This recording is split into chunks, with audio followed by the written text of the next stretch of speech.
Pokemon single card market has been going through a bit of a rough patch right now. I recently did a video talking about the top 10 most expensive alternate arts from the Sword and Shield era, but most of the single cards have been dropping. But we're going to be taking a look at what has been going on this month in September, so let's jump into it. Right guys, today we're looking again at the single card market, and you know, I hate to sugarcoat it, it's rough. It is really rough. Unless you go into the Sun and Moon era, most cards are dropping in value pretty much across the board in the Sword and Shield era and in the Scarlet and Violet era. So it's going pretty crazy, right? It's going pretty crazy. I recently did a video talking about the top 10 most expensive alt arts in the Sword and Shield era, and yeah, they're pretty much, most of them are falling. Very few are staying quite steady, like the Gengar OR VMAX. Pretty much everything's dropping across the board. Some have even dropped by 40, even 50% in 9 months. So it's been pretty crazy for some of those big alt arts to be dropping in price. However, there are some climbers and there are definitely some cards that have been dropping. So today we'll be taking a look at some really big cards across the Scarlet and Violet era, Sword and Shield era, and into the Sun and Moon era to see what has been going on. Let's get into it. Right, starting things off, we have the special illustration rare Charizard, the big boy Zard from Obsidian Flames, has been dropping in value. Look, Obsidian Flames has got really good pull rates, like insanely good pull rates. I mean, these cards have been getting pulled left, right, and center. Everyone's been saying how easy it is to pull these big boy Charizards. I mean, we've already pulled 2, and we've opened up, what, maybe a case? That's pretty insane to have pulled 2 copies of the biggest card in the set in only 6 booster boxes. Is pretty nuts, I have to admit. So obviously it's going to have implications on the value of the cards, and it has been doing that. It is $70 at the moment. We go back from the release, right back basically about a month. It was sitting around 90 and it's gone down to 70. I would expect this card to actually drop even more. Now, I'm not going to say this is like Dance to Blaze, where the most expensive card's like, what, $28? That's not going to be the case, but this is falling pretty fast. I actually thought this might be originally more than the Iono, but then when pull rates start to show how easy it is to pull these cards, then of course it's going to have an impact, right? And that's one of the reasons why this card has dropped. And like I say, I do expect it to continue to drop, especially when we get more waves of Obsidian Flames coming and more people cracking packs, just because the pull rates are just so good at getting these big top end cards. It'll have a massive impact on the prices, and $70 right now is pretty cheap. Over here in the UK, you can pick this up for £60-65 on eBay or Facebook trading places. So yeah, it is a card that is dropping in price. We're talking about a card that has been dropping but kind of holding good value is the Iono Special Illustration Rare from Paldea Evolve. Now, Paldea Evolve booster boxes are really cheap. Pull rates, however, are the opposite to Obsidian Flames, where they're pretty tough. To get those specific cards that you want, it is tough. The pull is huge, so if you get a Special Illustration Rare, chances are you're not going to get an Iono. If you do get one, that's pretty good, and it's holding good value at $96. Now, this is the most expensive card in the Scarlet and Violet era so far. It is one of the most expensive special illustration rares so far in the Scarlet and Violet era. I think the new Charizard from 151 has overtaken it, but this is still holding in tremendous value. It's basically the same value as a booster box, which is pretty good, to be honest. So we're looking around $96. Has dropped from the high of around $120. And I do expect this to hold, to be fair, because of the pull rates. You know, yes, a lot of products around, and there's more waves and more printings of Paldea Evolved, but it is tough to get hold of. You compare this to the Charizard. I mean, we've opened up, I would say, best part of maybe 12 or more boxes of Paldea Evolved since the release. We've not pulled the Iono once. In fact, we haven't even pulled the normal full art trainer once. That's how tough it is to get, just because the pull is so large in this set compared to Obsidian Flames. That's going to have a massive impact, and I think Iono and Paldea Evolved especially will actually do well in the long run. Alright, we'll take a look at Champion's Path of the Rainbow Zard. Now, I actually have this. I'm going to talk about this card. I have this in a PSA 10. Okay, I'm really happy to get in a PSA 10. Beautiful, stunning card. Champion's Path is a not a great set to open. There's only 2 big Charizards, this one and the shiny one. This is dropping. This is dropping quite a bit. We're looking at $163 for this card, and it was $180 3 months ago. We go back 6 months, we can see it was over $200, and now it's dropped. So it's taken a massive hit. No one's really opening up Champion's Path, really, to be honest. It came out quite early on in the Sword and Shield era. Booster packs are quite pricey, only available in like ETBs and special tins and stuff, so it is a bit hard to get hold of. But I think the excitement and the thrill of getting these Charizards is dropping. People getting a bit sick and tired of seeing Charizard all the time, and it is having massive impacts on the value of this card. It's a beautiful card. I love my one in a PSA 10. It looks amazing in the slab, but the overall value of this card has been dropping like crazy. And it's a bit of a shame, really, but is it really worth opening up Champion's Path? No. Is this a great card in any collection? Yeah. Will it bounce back? I think it will. It's the only Rainbow Zard VMAX that we've got, and it's a beautiful card. We're going to talk about some climbers. Now, we've got the Umbreon Full Art Shiny GX from Hidden Fates. Now, Hidden Fates is getting more and more expensive. It's getting harder and harder to get hold of, and I love this set. I absolutely love it.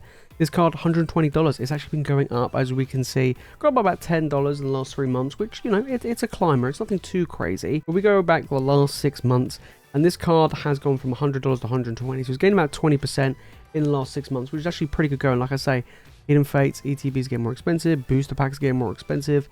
Again, this isn't an easy card to pull because the Shiny Vault is such a large pool of cards. It's getting much, much harder, you know, for these, you know, to kind of get a hold of them and pull. We go back a year and this card went around from $80 up to $120. So it actually went up by about 50%, which is actually pretty good going, you know, over the past year, which is actually quite nice. Beautiful stun card. Of course, Umbreon, big fan favorite. Onto a rainbow, we have the Big Chonkachu VMAX. Now, again, this is holding pretty well from Vivid Voyage. We don't really talk about Vivid Voyage that much, to be honest, mainly because it's not the most exciting set, although this is a very exciting card. Very tough to pull. This card is actually doing quite well in this downward market to hold quite well. We're looking at $120 for this card. Yes, it has dropped slightly. It's dropped around about $10 in the past 3 months.